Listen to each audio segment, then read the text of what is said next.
We'll call the Board of County Commissioners meeting for December 20th, 2022 to order. Roll call, Beth. Barry, Here. Steve, Here. Bo, Here. David, Here. We have a quorum. We'll proceed. If everybody please stand up for the pledge. I pledge allegiance to the flag of the United States of America and to the republic for which it stands, one nation, under God, indivisible, with liberty and justice for all.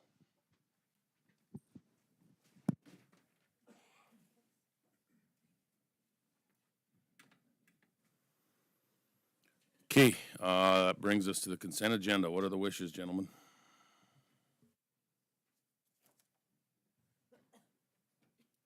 Move to approve. We have a motion by Commissioner Ramberg. Is there a second? Second. Moved and seconded. Any discussion? Roll call, please. Barry, Yes. Steve, Yes. Corey, Yes. Bo, Yes. David, Yes. Motion carried. New business. Looks to me like we got Kent from Game and Fish gonna come and talk to us.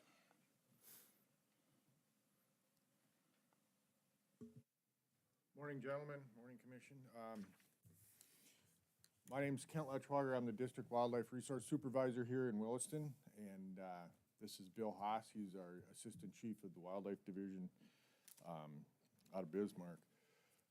I'll let Bill get into it a little bit. I'll just intro and then let Bill roll with it, but a little bit about the Game and Fish Department for those, make sure everyone is aware, I guess, that we are a special fund agency funded by the sales of hunting and fishing licenses, and then matched by the federal dollars. So if you buy guns or ammunition, there's a tax on that, and then that is administered by the U.S. Fish and Wildlife Service, and then comes back to the individual states based on license sales and a match.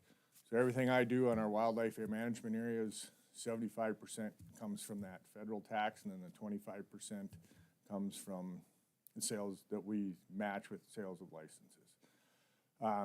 As a special fund agency, our director is appointed by the governor, and we will be watching several legislative bills and probably providing testimony on several of those. So then our funds are specific for what we can use and what we can't use them for. You know, when we get money from the Fish and Wildlife Service for federal aid, it's specifically for fish and wildlife management purposes. It isn't for trails, isn't for playgrounds. It's very specific for what we do. All right, and one of the things that we're here actually to inform you is that we are in the process of a potential small land acquisition in the Trenton area. And it's the thing says land acquisition and proposal in McGregor Dam, but it's really not. We can discuss McGregor Dam as well afterwards, but this is kind of more specific to a potential land acquisition at the Trenton area. And then we can talk about McGregor Dam, and we're also gonna go over to the 9 o'clock, or stay for the 9 o'clock McGregor Dam meeting as well, so. Any of that. Bill? Yeah, thanks. I got just a couple handouts for you guys. Show the area that we're talking about here.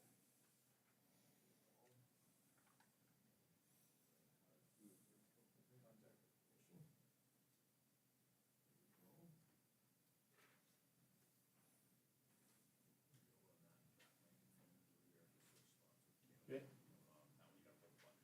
Okay, I can just do over there. Whichever way, it might be easier if you want. Yeah, that's all. Thank you. You're welcome.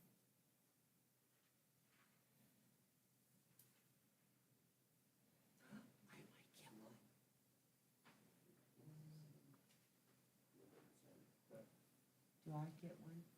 You sure can. Thank you. Keep Beth happy. We learned that a long time ago. Thank you. I gotta do this mic, it sounds like Kent, so.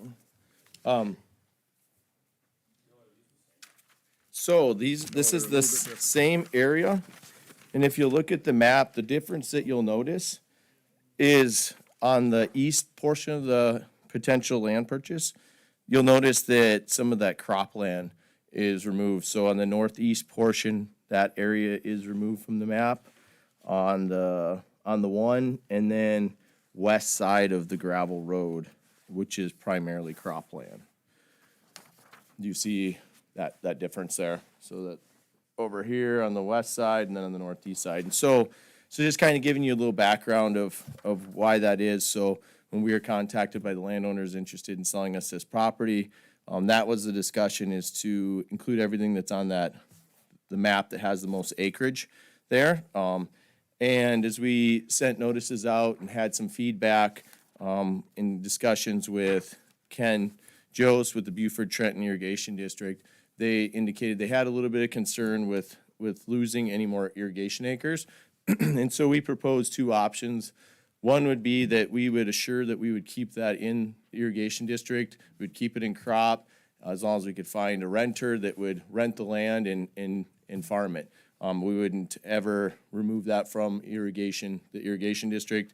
The other option would be the second map, where we would remove those acres from the acquisition. Ideally, we would really like to have the part on the west side of the road. That does have some forested area that has good wildlife habitat. To the northeast, that cropland, we don't need that at all. It just squares it up nicely and is less confusing for the public. But that, we could give or take on that portion. And so that's kind of where we got with the difference. And then just kind of stepping back, just with our processes with the Game and Fish Department, when we have any land acquisition, our budget is extremely limited. In a whole biennium, it's $800,000 for a 2-year period. So statewide, we don't buy much land, and we haven't even utilized that full budget in over a decade for sure. And so we don't buy much land. It's only select areas that is a high priority. And this is a property that's been on the table for years and years, and we just haven't had the budget. Hasn't rose to the top for priority, but now in the state of North Dakota, this is our top priority parcel that we'd like to get. It has really good wildlife habitat to it, and the other key is it provides access to the Trenton WMA. So that's a couple of the keys that we look at when we're doing acquisitions. We really want to have it where it's adjacent to existing public land and then has some additional benefit. And so as you can see, a lot of it is area that doesn't provide a lot of benefit to agriculture. A lot of it's forested on that west piece with wetlands. The east one, there's a little bit of rangeland there. Kent would be in charge of the management of that, and we would continue to do that in rotational grazing to manage that property too if we did acquire this. But again, as we go through all these steps for acquisition, one of them is to notify the commission. And so that's why we're here today, is to notify you guys of a potential purchase. We still need to do an appraisal if all goes well, and then the maximum amount we can pay for this property is appraised value or less. And so with that said, we don't know if the landowner if that's a high enough dollar amount or not either. So that would be the next step, as we move through all these different processes. So yeah, that's kind of some background of where we're at. Do you guys have any questions for us on this? One thing is that we pay 100% of the Yes. tax. You need to press the button on that one, Kim. One of the things is, to clarify, is we pay 100% of the assessed taxes. And so there's, the Trenton Wildlife Management Area is actually owned by the U.S. Army Corps of Engineers and then leased to the Game and Fish Department for fish and wildlife management purposes. And they pay a PILT payment, which is a partial payment for the taxes on that wildlife management area, but then the Game and Fish Department then pays the residual balance on that stuff that we have leased from the Corps, and then stuff that we own in fee title, we do pay 100% of the taxes. That's often a question that comes up, so I just thought I'd clarify. Just one comment, if that's okay. All of this land is south and east of the 500-year floodplain, and the 500-year floodplain follows the irrigation canal. And so this is undevelopable by any of the industry that's looking to be down there as well. And I think it's a good option to have game and fish land down there next to what will be a large industrial complex. So give some opportunity for wildlife. Thank you. I have a question, if I may. Do you know what the total acreage is? Yeah, I do. So the map that has all of the area was 368 acres. The area to the west that's separate, that's around 118, give or take. And then to the east would be around 250 acres if we did the entire area, and 192 if we remove those two portions of cropland and the area to the west. One other question from a vector control perspective, our Williams County or Williston Vector Control District number 1 still treat some of that land with your coordination? Yeah, the Lewis and Clark Wildlife Management Area is the one just south of Williston, split by Highway 85, and yeah, we coordinate with them, and they're sampling down there all the time, you know, they got keys for all the access, and big bombers fly over wind, and so, yeah, as a resident of Williston, yes, sir. Does that mean you're not gonna retire, Kent? You have to plan.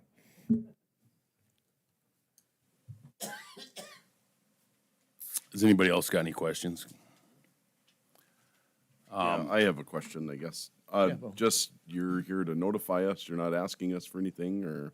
Yeah, we're just to notify you, if it's something that you guys would be supportive of, that's something that's always beneficial as well, that we can carry forth. But as far as our needs, we only need to notify, so that's up to you guys as how you want to carry that forward. Would it be worthwhile sending a letter of support with them? Just also curious, I mean, what's your plan, what are you gonna do with the land? Go ahead, Ken. You know, the Lewis and Clark Wildlife Management Area is the one just south of Williston. It's actually in McKenzie County. And the history on that one is, you know, we use a lot of local farmers and cooperators. At one point, we had, I think, 17 of them down there, but because of the flooding, it's high risk for them to plant a crop, spray it, fertilize it, and then have it go underwater. So most of them have, unfortunately, eliminated their risk and their participation. So we actually farm a little bit with NDSU on a basis. We also have 3 or 4 different cooperators and several that hay down there, some that graze. And same with our tracks at Trenton. We have some irrigated lower portions of the Trenton Wildlife Management Area where we have cooperators that we do a 70-30 crop share. And then we've really ramped up our grazing in the last, I would say 6-8 years. Todd Buckley is also our wildlife biologist that's here. So we've been really grazing. We're drilling wells in our wildlife management areas to make sure that we got water. So we can, because that's been a limitation for us for the grazing is we haven't had good water. So like the couple pieces that are also in McKenzie County that are on at the confluence, we're using grazing systems there, and some hang, and then also a crop share with local. So Yeah, no, basically, it'll be similar to what's happening right now, to be honest with you. We'll continue to do a rotational graze on this. Anything that's in crop will remain in crop, and, yeah, a lot of it's just idle, and they'll remain idle. As management's needed, we'll continue to do it through grazing or haying if possible. Most of this doesn't have any haying potential, so. Yeah, the big thing for us, especially on the east piece, is access to that big chunk of public land. Because right now, it's pretty difficult. Luckily, right now, the landowners right there are very good about allowing access to that property. But as we know, that doesn't always stay the same throughout the future. So it'd be nice to have that assurance of access to that public land.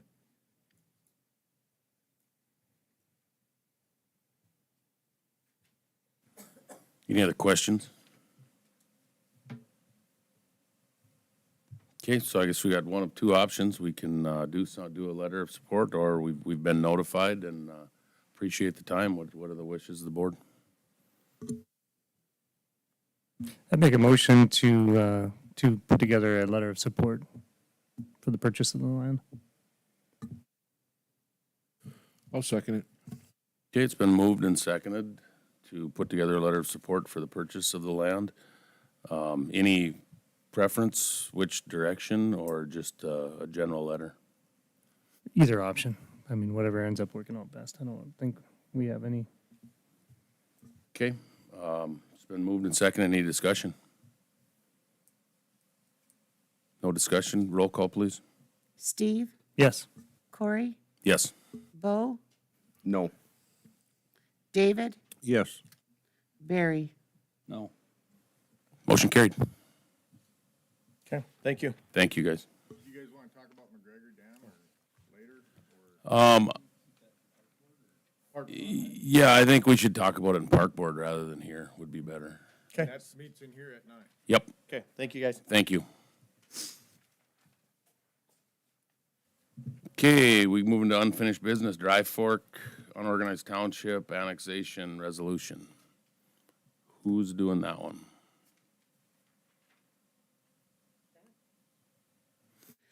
Okay, we're still going on with this Dry Fork Unorganized Township Annexation Resolution, and we did send a letter to the supervisor of Dry Fork Township. You should have all that in your packets, where we sent the letter, he received the letter, so everything's a go.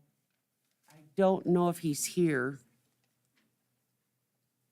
No, he's not.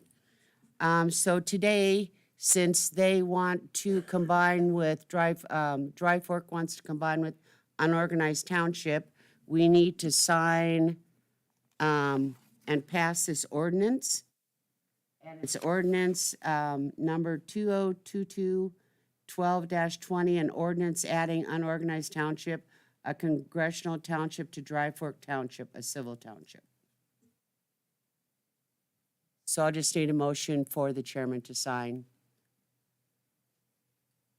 I'd make a motion to have the chairman sign the ordinance for Dry Fork and unorganized township. Second. Any discussion? Roll call. Corey? Yes. Bo? Yes. David? Yes. Barry? Yes. Steve? Yes. Motion carried. Okay, department heads. Looks like we have Lindsay, you're up first.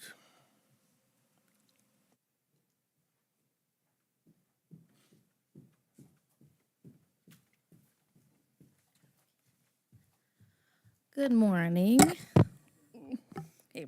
I do have, so there's a couple things on the agenda, but in talking with Commissioner Hanson prior to the meeting, I'm going to sneak one other thing in here. This is the joint powers agreement with Tri-County Economic Development.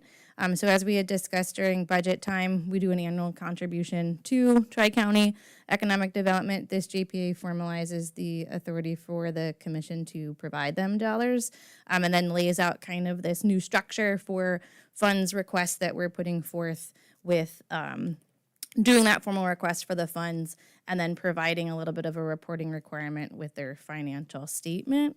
So I do have a copy of it here, if you want to look at it. Otherwise, you had already previously approved that $69,000, or you had approved $72,000 for 2023 for Tri-County. They've actually only requested $69,000. So this agreement is for next year's transfer and then moving forward. So if you want to look at it, I can provide that to you. Commissioner Hanson has a copy of it. Otherwise, just looking for a motion for the chairman to sign it. And I had just gotten this late back from them signed, and in the spirit of trying to just move these through, we could wait, but up to you. Okay, what are the wishes of the board? I'll make a motion to approve the $69,000 request and authorize the chairman to sign. Yes. Is there a second? Second. Moved and seconded. Any discussion? Roll call. Bo? Yes. David? Yes. Barry? Yes. Steve? Yes. Corey? Yes. Motion carried. Yep. Okay, so then the first real thing is we have Weston Magruder here from Northwest Rural Water District. Weston is the one that had worked on the water study of the Marley Crossing area, the bringing water into Western Williams County, looking at the Marley Crossing area with all the industrial development. He has a couple of slides. The results of the study are in, so he'll provide an overview of that and be available for any questions. Thanks, Lindsay. Good morning, Commissioners. As Lindsay said, I'm Weston Magruder. I'm actually I'm with AE2S, Advanced Engineering and Environmental Services here in town, and then we are the engineer for Northwest Rural Water District, who's a member of Western Area Water Supply, who's short version. Some of you may know, but basically the bulk wholesaler water to the 5-county area. And I'll leave it there, otherwise I'll take up the rest of the hour. So I'll go really quick through this. I believe it might be in your packet, the study, so he has it. So I whittled it down to about 4 content slides, and we'll go on from there. Next slide, please. So the first one here, obviously you all know where Marley Crossing is, so I won't spend much on that. But with this as well is Northwest Rural Water District, the Trenton Rural Water Area, basically outlined in red, Highway 2 to the north, Missouri River to the south, 85 east, and then Montana border on the west side. That's the Rural Water District. That's their system, kind of the name they use for that. There is, if you look at the slide there, the blue really up at the top, all that line work is existing. There's really no rural water down either above Trenton on the bluffs or down below in the valley. So part of the study was looking at getting water to the industry, to the Marley Crossing area, as well as the rural residents down there, because they both definitely need to happen. Next slide, please. I'll get a little bit more into some of that routing on that slide in a second, but basically the requirements of the study, the things that were looked at, there needs to be 10.8 million gallons per day down to the Marley Crossing area. Break out where that number comes from in a sec. And potable drinking water is what we were looking at from the questionnaire sent out. Most of them need, of the 6 companies, they all obviously need water for their workforce, bathrooms, kitchenettes, lab equipment type stuff. And then with that as well, some of them need processed water. All of them requested some type of fire flow water. They're not 100% sure what that volume is right now, so there is some work that needs to be done on that. And then there is one company they're just starting in the game, so they're not 100% sure on their exact water needs. So this 10.8 million number could definitely go up or down and fluctuate. And at this point, it'd be easy to take a day worth of time to kind of redo the numbers.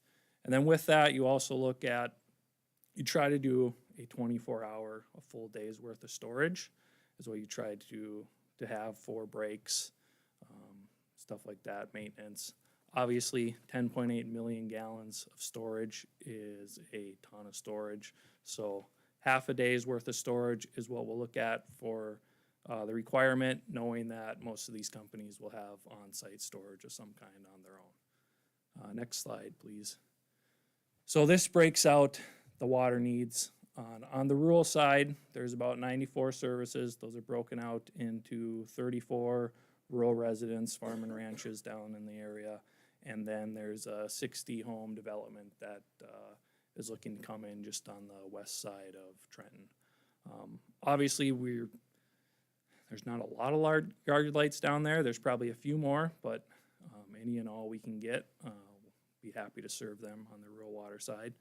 Workforce capacity, you'll see the companies at the bottom there. Totals up to about 395 employees with a little bit of a factor in there for some people coming in and out through the day. So that ends up being 18 gallons per minute when you average over a full day. Rural water is 73, as you can see there. Obviously, those are drops in the bucket to the company processed water that's needed at the 7,380 gallons per minute. So that's your big bulk. And of that, one company needs the most on the potable processed water side. Now they probably technically don't need drinking water quality. They could probably bypass the last portion where it's disinfected with chloramines, basically keep it fresh until it gets to everyone's end house. But if you're running it through half the plant, by the time you're doing that, it's almost easier to run it through all the plant on the water treatment side. Otherwise, you got to basically have a whole nother storage system right on the treatment plant process, more pumps, more everything. So with that, we looked at if they needed somewhat of a higher quality potable process, we looked at it as just drinking water standard for that.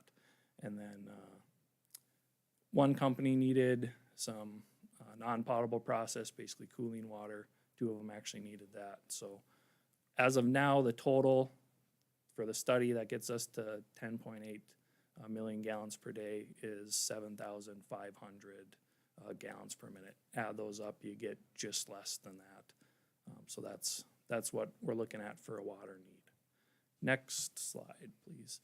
So of the project alternatives, there's obviously a do-nothing alternative, which would mean those companies would be on their own, have to find water on their own.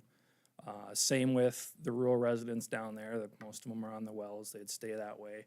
Northwest would probably look at doing something on a way of smaller scale, just getting lines out to the rural residents. I think most of you have rural water, I recognize some of you in the room. So it'd be similar to that, small 6 to 2 inch lines. So that'd be your do-nothing. And then options 2 and 4 are basically the same. You get water to the rural residents. You expand the water treatment plant, the Williston Water Treatment Plant, from 21 MGD, which it is right now today, to 35 NGD. It would need to be expanded to get that extra 10.8 capacity. They don't have that, be able to produce that today. And then pipeline options, option routing 1, with either one option has 2 3 million gallon ground storage reservoirs, and the other one has 2 3 million gallon towers. I'll get into the routing in a second on those. And then option 3 would be basically a water treatment plant facility down near Marley Crossing to do the water that way. We didn't look at 1, obviously, do nothing. 3, struck that as well. We'd need an intake, another intake on the river. Permitting process for that is very time consuming. Pump station for that, a full facility down there to do that when you can just expand the water treatment plant in Williston, not have workforce, you name it, all the products needed every day to clean the water, not having them to come down there and use economies of scale at the Williston Water Treatment Plant. So 3 was also thrown out. So that leaves us with 2 and 4, and really the only difference between those two is ground storage reservoirs or water towers. The 3 routing options, obviously we all know it's there's only 1 or 2 ways to get down to Trenton. What we looked at was following 1804, kind of come cross country, as you can see on the far right is the water treatment plant, right as you cross the 85 bridge. The light blue line would kind of come cross country there and then hang up around on the bluff of Trenton. And then you see the yellow storage tank there. That's where the ground storage reservoirs would be. It'd be a 30-inch line to that point, and then use gravity from there and 24-inch down to Marley Crossing. The other option is same routing, but instead of having storage at the high point north of Trenton, you would have 2 basically 100-foot water towers at Marley Crossing. Other routing options could follow the railroad tracks. That was thrown out pretty early. Obviously, it's hard enough just to cross the railroad track with a bore, and 30 and 24-inch line along the railroad tracks, safety-wise, not the best option there. The other option is to follow the blue, basically halfway down the bluff, and then come right through Trenton, following 1804, staying in the ditch. Similar, once you get into Trenton, it gets quite tight in that area. You'd have to stay on the north side of the road as well. The south side, there is some land that butts up and is owned still by the railroad. The 1804 is actually just an easement through that, so that'd be a little tough as well. So with that, basically the option 1 routing, the light blue was selected. And I think I have one final one. So options 2 and 4, the cost, it's not much different. Really, the only cost difference is the water towers. They're a little more expensive to build by about $11 million. But they are definitely some hefty price tags. basically $100 million and a little north of that. So that was the quick version of 22 pages of a report. If there's any questions right off the bat or anything you want to get in the weeds on more, I'm sure happy to answer. Like Lindsay said, Northwest Rural Water District, and I believe she came to you guys a while back to help fund some of this study. Appreciate you letting us do this. I think it was well needed. We need to know the numbers for the area. And I know we're one of the parts of many, water's one of many to get down in that area. Is this the last place in Williams County that is not served? Or are there other places that are not served? This and way out by Lignite, well, that's not even, yeah, this would be the last one. But I guess in Northwest, so Northwest Rural Water District does extend up into Burke Divide and a little bit of Montreal, but yes, this is the last place in Williams County.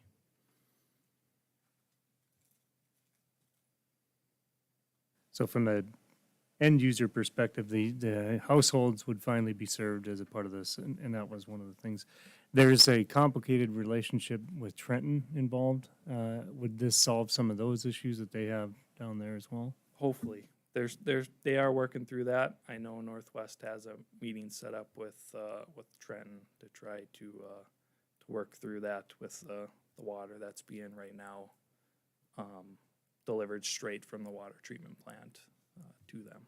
But yes, there'd be plenty of water to serve them with redundant supply. With regards to this, this was a huge number. Obviously, we weren't, we were hoping for something way smaller than this. But with this number, how much of this would typically be covered by the state versus local users?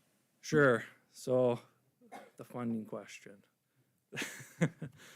Study-wise, I'll give you the study answer, was not part of the scope of the study, but I know that's the $100 million question, obviously.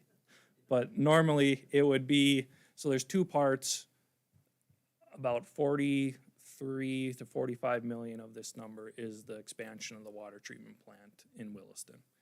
That is done currently. You go through the Department of Water Resources, State Water Commission.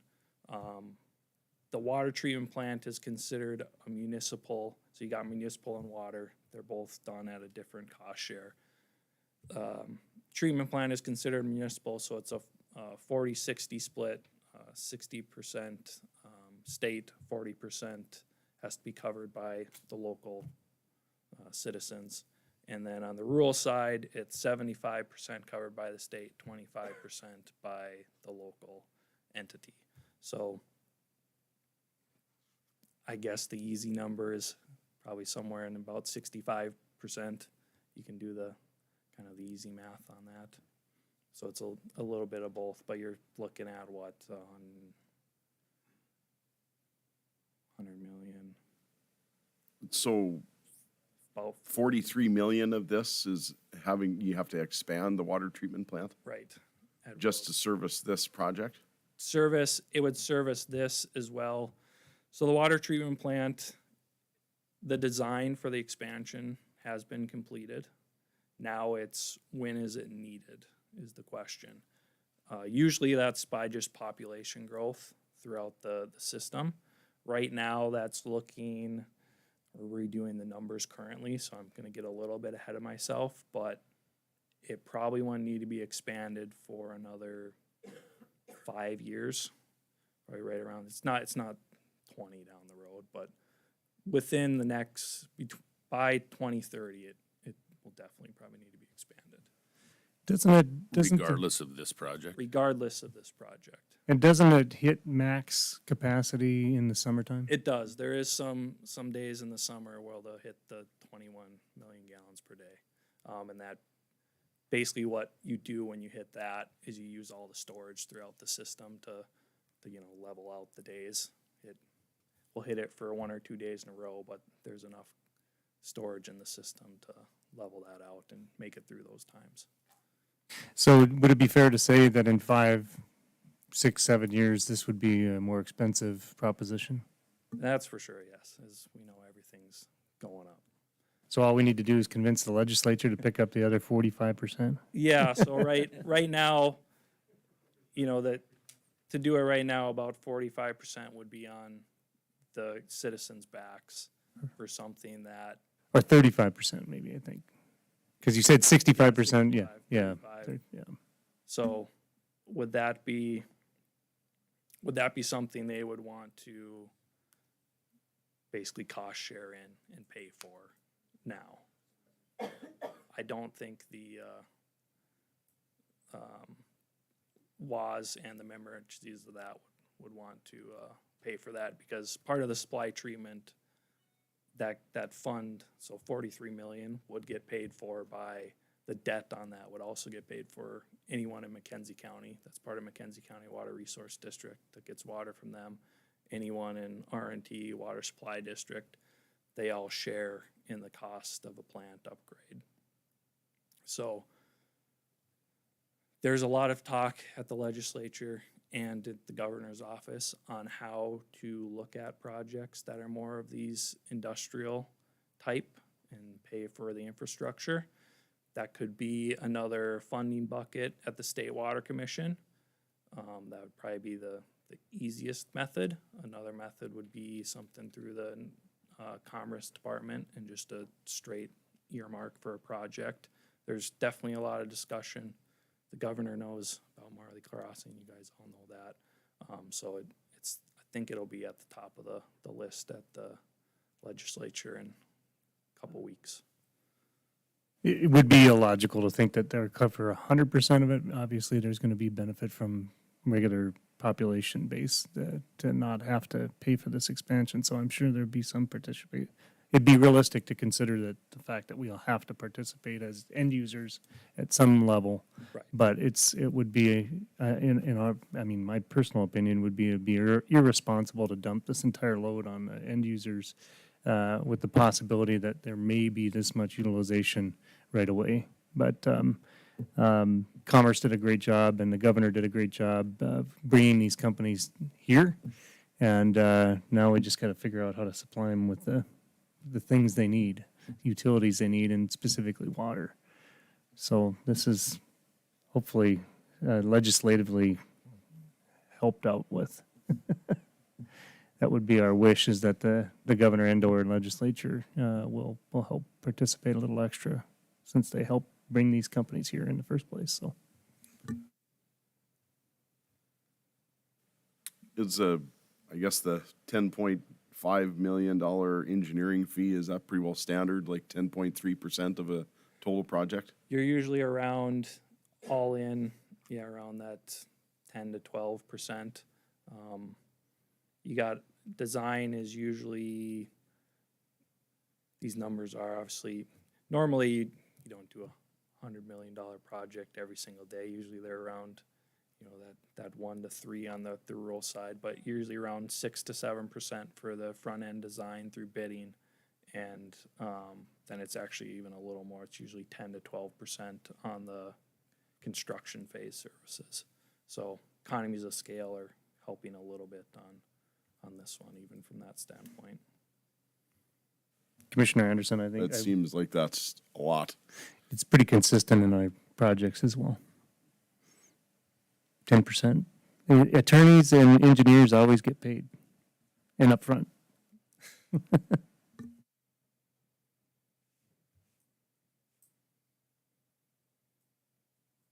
Any other questions from anyone? So if this were to go through, but then at the same time, you said within the next 5-7 years, Williston's plant would have to be expanded anyway. So if you expanded it now, in 7 years, will it have to be expanded again? No, so the last expansion's bad to use. We had so much growth, but the next expansion should be able to hold for, it's all population based. So you would think 20 years, I would say, is what I'd throw out. The next expansion would be to 50 million, is what the basically the final expansion would be. And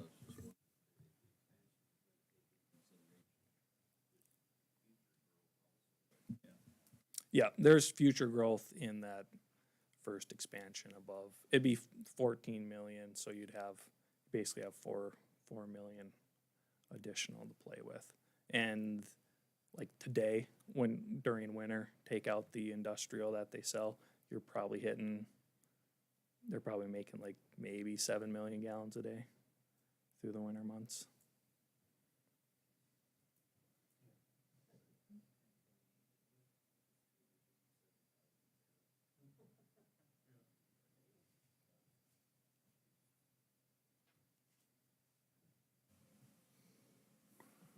Okay, yeah, any other questions? Appreciate the work. Yeah. Sounds to me like you've kind of got it figured out over the next 20 years, how many people are coming, so maybe we should talk after I this. don't think so. All right, well, if you do, let me know, because we're all looking for that crystal ball to see where we're gonna end up. Thanks again for your time. Yes, thanks, guys.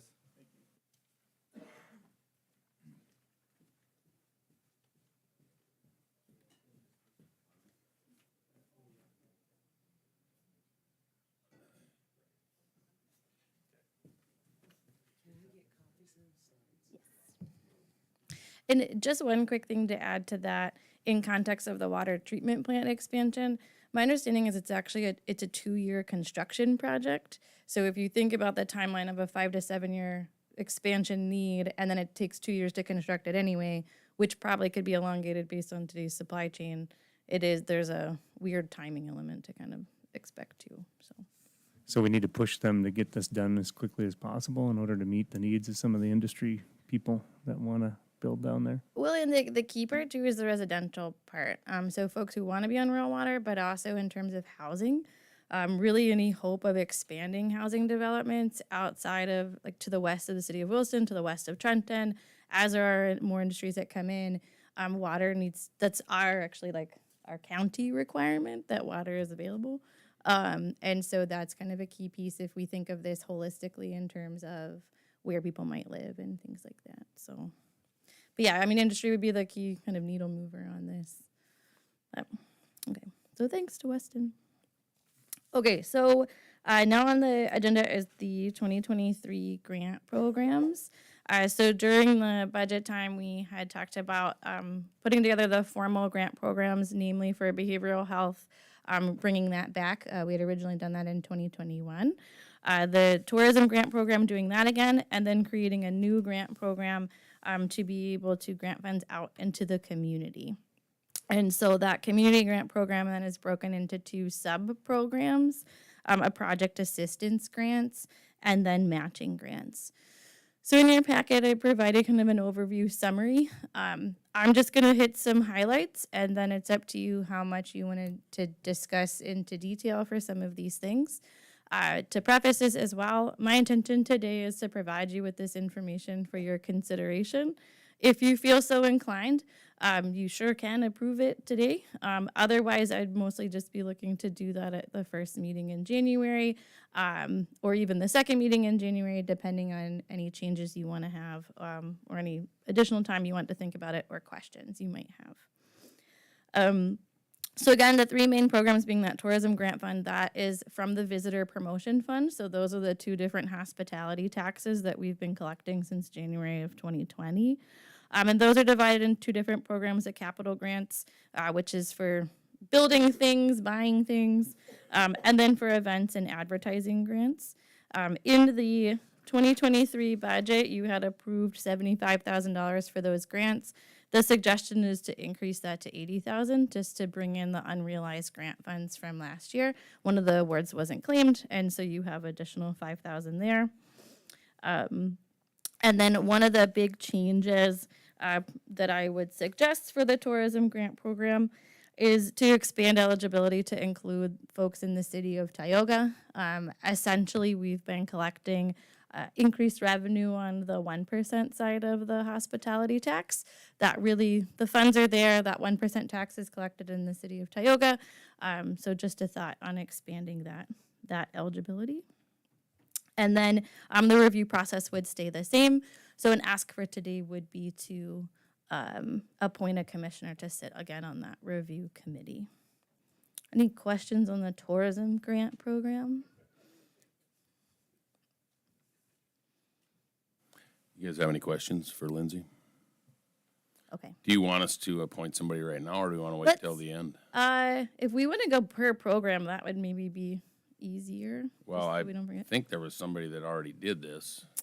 There was. And with that much experience, Commissioner Ramberg, would you mind doing again with your vast experience on this? Okay, do we need to make a motion on that, or can we just say that Barry's? Okay, I'm looking for a motion to maybe get, So moved. is there a second? Second. Any discussion? Roll call. David, Yes. Barry, Yes. Corey, Yes? Steve, Yes. Bo, Yes. Motion carried, tried to throw one at us, you almost got us too. Okay, so then the next program is the behavioral health grant program. So we initially had done this in 2021. There was $1 million from the 1% public safety sales tax, and then the commission decided to add an additional 1.118 million from the county reserve, of which we were able to increase the awards that were available. In the 2023 budget, you all had approved $1 million from the general fund to be put towards those, towards those grants. The suggested amount is $1,055,000, and again, that's just unrealized awards from 2021 and 2022, adding them to those dollars. This is a special fund, so we can do that. My suggestion is to do $635,000 for an initial cycle of grants. This is by design, sort of. Per the calendar, the first cycle would be awarded by April. And then this would allow time for us to get through the legislative session to see what the state will be doing with regards to broad behavioral health programs, any funding opportunities, or any localized opportunities that would be coming to Williston or Williams County. And then there would be leftover funds, both from unrealized awards from this year, as well as those additional funds that have already been budgeted to do, whether it's a second cycle of grants or some other sort of investment that the county might want to do. Again, just a suggestion based on what has been already approved in your budget. And then in terms of any changes to the program itself, recommending to add a match requirement for capital purchases, so software, technology, vehicles, buildings, or rent. The match was something that the review committee had discussed a little bit the last go around. Adding a requirement for 2 letters of recommendation. Of our most successful awardees from this last round, they had provided letters of recommendation without having been asked in the last application period. So just adding that in is something that was actually good to see, especially putting what someone was proposing into context of the community. We've reduced the reporting requirement, mostly just consolidating it. I've had pretty much heard from all of you about how you do enjoy receiving those impact statements and that they have provided information. It's just simplifying things for both the grant awardee and me. In terms of the number of them that they had to turn in, so still keeping it on a 6-month cycle and a 12-month cycle on their grant funds, but also then keeping an annual review for the duration of their award, which you would get an update, and then we would be able to learn a little bit more from them on how their spending is going. The maximum individual award amount has just been reduced to $200,000 from $500,000 initially. Kind of just the first time around we went big, and this time just consolidating it a little bit to keep it more focused on shorter term awards and one-time purchases. And then also updating the review process to be able to add in an element of outside of that core review committee, being able to request a third-party review from someone depending on what that application is. This is kind of how CESA, the Clean Sustainable Energy Authority, does their reviews. If there's something super technical or different that the review committee isn't comfortable reviewing, that they would be able to call someone from the outside. And then again, in terms of any action I'd be looking for today, would just be to reappoint a commissioner to that application review committee. Commissioner Kemp sat on it last time. So questions? So we got any questions for Lindsay? we would be then looking for a motion to appoint someone. I would make a motion to appoint Steve. Is there a second? Second. Any discussion? Roll call. Barry, Yes. Steve, Yes. Corey, Yes. Bo, Yes. David. Yes. Motion carried. Any questions about the suggestions to the program or details or whatnot? I just want to say thanks for putting it all together. It's pretty easy to follow, so appreciate all the time you put in on it and getting it ready to go. No lack of detail. Not one thing left out. That's what I like. I just don't like getting in trouble. Okay, so then the last one is the community grant program. So this is the new program. In 2023 budget, you had approved $1 million towards this program. Suggested split between the two sub-programs was $500,000 each. Suggestion to just change that proportion, mainly because of what we've heard of in terms of the types of projects who might be looking for funding, and realistically, what would be the, the best way to award it, essentially. So just suggesting to change that proportion to $800,000 for the project assistance grants and $200,000 for matching. And again, those project assistance grants are ones that are looking to do a beautification project, bring a new facility to town, renovate a current facility, etc. And then a matching grant is if an entity is applying for a different grant. So say they're applying for a federal grant that requires a public match, they can apply to that pool. The project assistance grants are on a cycle basis, kind of also alternated in the second cycle with the tourism grant, giving folks an opportunity to plan if they didn't get an award the first or second time. And then the matching grants are on a rolling basis because, again, it's based on that other grant program schedule. And to go along with this program, as we had also discussed during budget time, there are certain things that a county commission can provide funding to within the community, whether they're a public entity, a for-profit, or a nonprofit. But then there are other things that you would be able to expand that scope to with a home rule charter ordinance. And so a broad ordinance had been discussed during that time, and Karen has so kindly drafted a version of that ordinance, which was included in your packet. So to proceed with a wider scope of eligible applicants for that program, the ordinance would be an integral part of that. So today, looking for your approval of the wording of that ordinance. And if you do have any edits, we can also work those in. Otherwise, if you approve it today, we would look to publish it by December 26th and then proceed with the reading schedule for ultimate passage, depending on feedback, around January 17th, which would align when we would anticipate releasing the applications for the grant programs. Any questions about the ordinance or the program? Any questions on it? Okay, what are the wishes of the board then?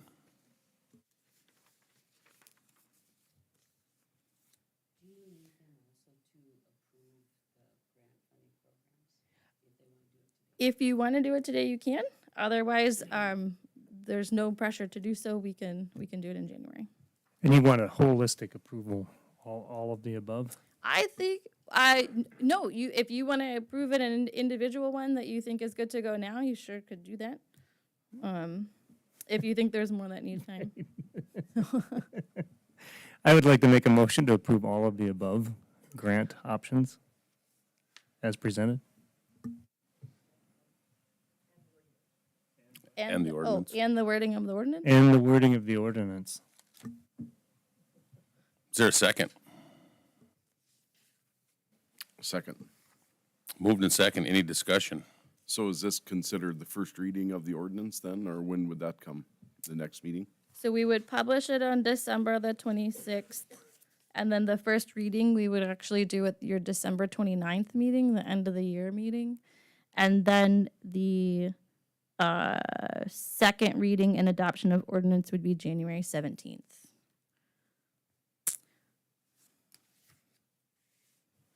Okay, any other questions? Roll call, Beth.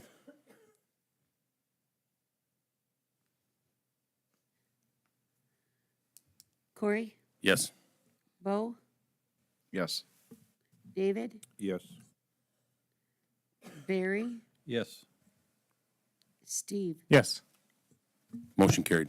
Okay, thanks. Thanks, Lindsay. Keith, I think you're up.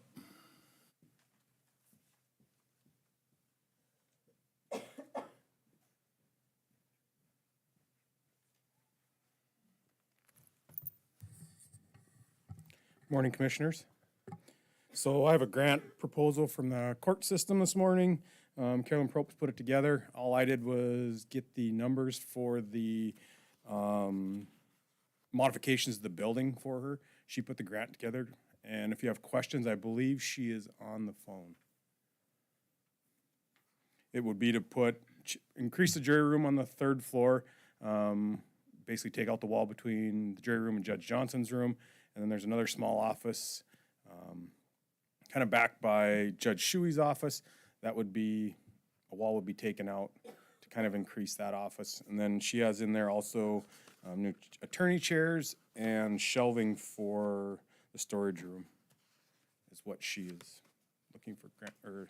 And our match on this Yeah. is 17,430. Is that what I read right? Yes, sir. That hasn't been budgeted, correct? Nope, has not been budgeted. Well, is it urgent? I don't know if I'm asking you this or if I'm asking Carolyn this, but is this an urgent thing that needs to be done, or can we go through the next budget cycle and plan for it?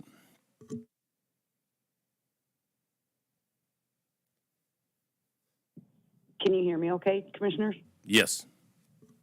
Okay, first of all, thank you for letting me participate from a distance. The shelving is not so much, and I'm gonna try to cover that in our budget if we can.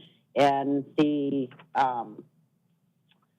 chairs, not so much. I mean, we certainly is not an emergency. The only issue that is a safety concern is the jury room. We've had 2 jurors now trip because of the close quarters, and then when we do have jurors in a wheelchair, they can't navigate that space.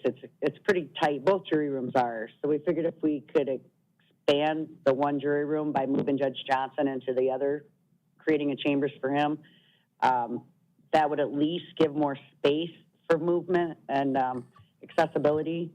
That's the only actual issue that is concerning, because that's a safety concern. So, but otherwise, no, there's no have to do this right now. We could certainly wait on a majority of it.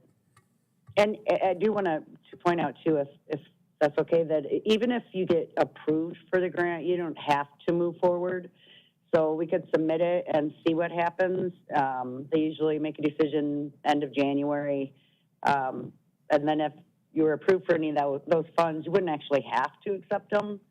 But at least it puts your foot in the door and gives you an option if it's something you end up wanting to pursue. Okay, anybody else have any other questions for Carolyn? Any questions for Keith?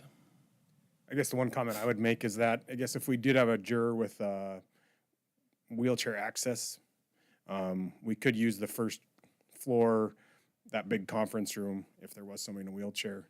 I know my mom's a bailiff, and that's a pain getting people up and down the floors, but I mean, we could use that room if there was somebody in a wheelchair that needed better access during a jury trial, because that room doesn't get used a whole lot. We're not, if we did put it off, we weren't gonna miss the chance for this grant, or will there be another round? It's every year, I believe, right, Carolyn? Yes, that's correct, Keith. So there'd be another round applications due December 31st of 2023.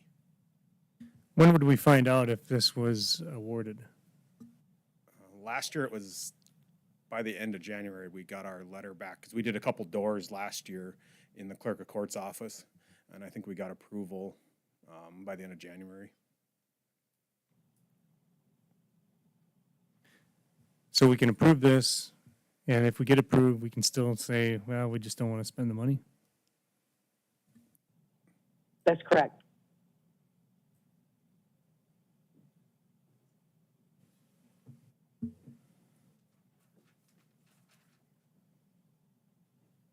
Okay, what are the wishes? I would make a motion to approve the grant submission, We'd be authorizing, authorizing chairman to the sign. chairman to sign the grant application. Is there a second? I'll second. Moved and second. Any discussion? Roll call, please.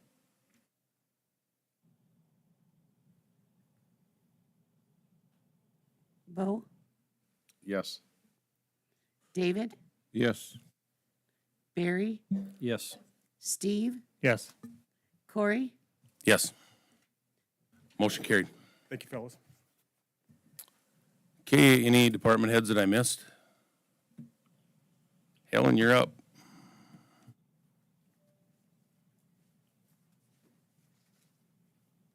Good morning. All right, you have a position report in front of you. In the sheriff's office, we have received a resignation, so we have a sergeant position open. And then we have two positions that have not been filled. It's been pretty rare that we've been fully staffed through the year, but we are almost there. And so these are two positions that we've held to the end that we are looking to fill as well. So seeking your permission on those, please. I'll make a motion to approve the requests. Second. Moved and second. Any discussion? Roll call. David, David, Yes. Barry, Yes. Steve, Yes. Corey, Yes. Bo, Yes. Motion carried. All right, as you know, you are designated to appoint a coroner.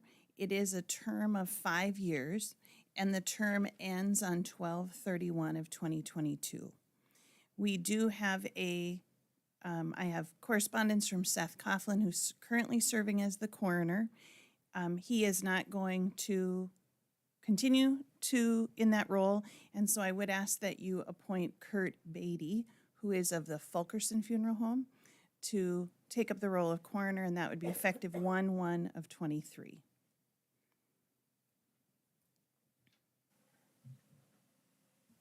Make a motion to accept the resignation of Seth Coughlin and appoint Kurt Beatty of Fulkerson Funeral Home for effective reign to begin at 1/1/2023 at 12 a.m.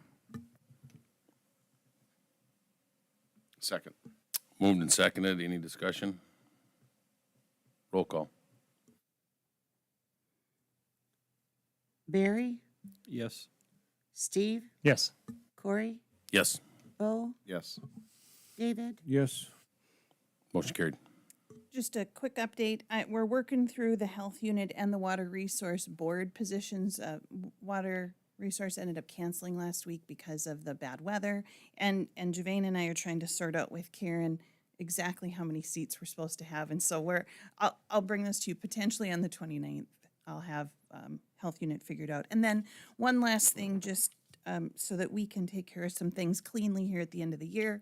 We do have when we took on DMV, we assigned that department as let's call it subordinate department or to the Treasury Recorder's Office. Thought it would be nice to bring that agency in and have a little guide of someone who's been here a long time. We know that Micah Lindsay's been running DMV, and we had temporary person Lois Ryerson and then Micah. Well, it has kind of working through in the last little bit here. We've determined, and Commissioner Hanson is the portfolio commissioner, that really Micah is operating as a department head and it's operating as an autonomous department. In reality, Patty is not all that involved, and although they work together, the two being combined maybe isn't really efficient. And so I'd like your permission to just make it's really a status adjustment there. We will move in our organizational chart DMV to be out from under that treasurer recorder umbrella. And then, of course, there's a little status change for Micah there too. Makes perfect sense. We've been trying to get people to have the proper title to the jobs they're doing. So is there any discussion or a motion that wants to be made? I'll make a motion to accept the position change, title change as stated. Is there a second?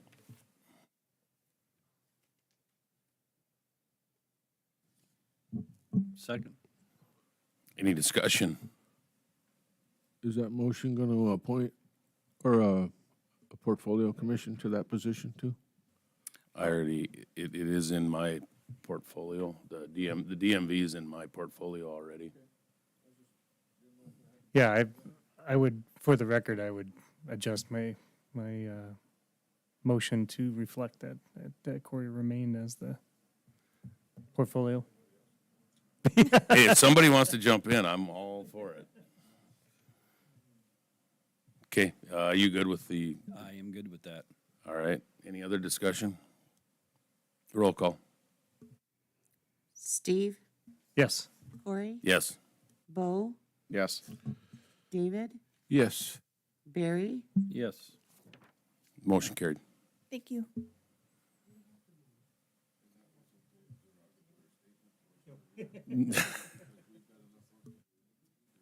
All right, that brings us to the end. We will adjourn this meeting.